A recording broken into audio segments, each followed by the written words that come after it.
Ah, how things change in adulthood. The grown man is clamped into jail by his consciousness.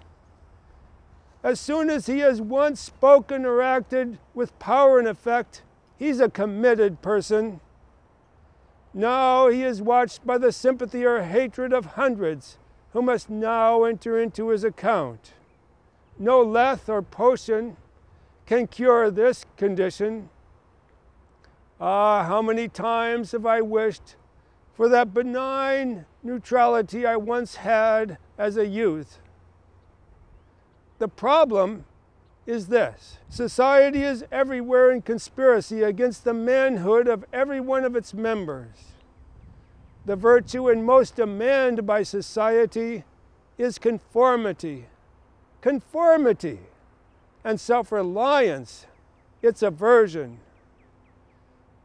Society loves not creators and realities, but names and customs.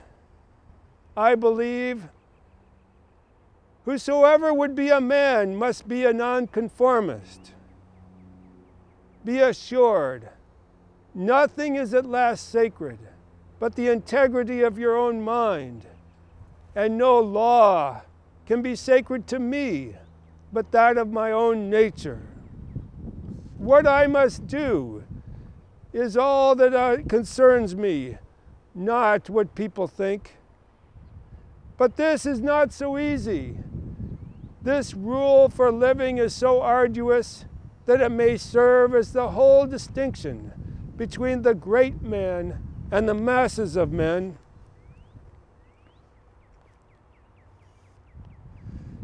It's harder to live by your own rule and thought, because you always find those who think they know what's your duty better than you do.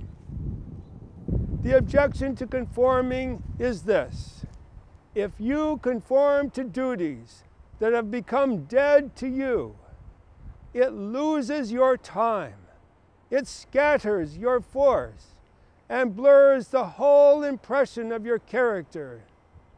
But do your work, and I shall know you. Do your work, and you reinforce yourself. We all must consider what a blind man's bluff is this game of conformity. Now the other terror, now the next problem is our consistency. The other terror that scares us from our self-trust is our fear of inconsistency. We harbor a reverence for our past words and actions. Why? Because the eyes of others have no other data for computing our orbit than our old ways, and we are afraid to disappoint them.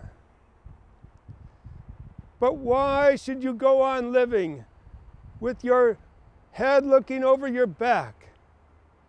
Suppose you did contradict yourself. What then? I believe that a foolish consistency is the hobgoblin of little minds, adored by little statesmen, philosophers, and divines. So a great soul simply has nothing to do with consistency. He might as well concern himself with the shadow on the wall. So speak what you think today, and tomorrow speak what tomorrow thinks, though it contradicts everything you said today. You don't have to worry about being misunderstood. Pythagoras, Socrates, and Jesus, and many more have been misunderstood. Is it so bad, then, to be misunderstood? Why, to be great is to be misunderstood. And now, I hope we have finally heard the last of conformity and consistency. Instead, trust that your genuine action will explain itself and will explain all your other genuine actions. Your conformity explains nothing. So act boldly, even as one, and what you have already done so will justify you now.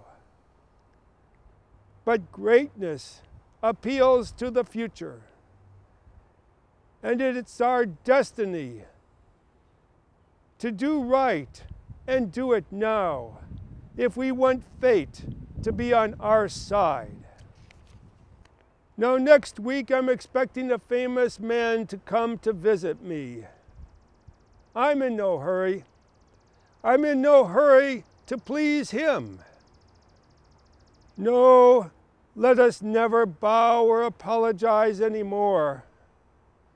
I would rather he should wish to please me, for I will stand here for humanity, and though I will make it kind, I will speak the truth.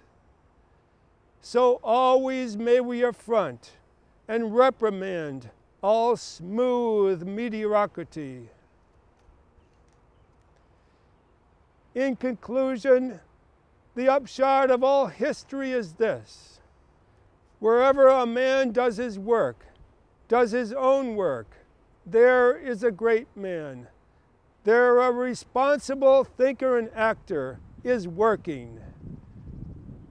Where he works, nature works.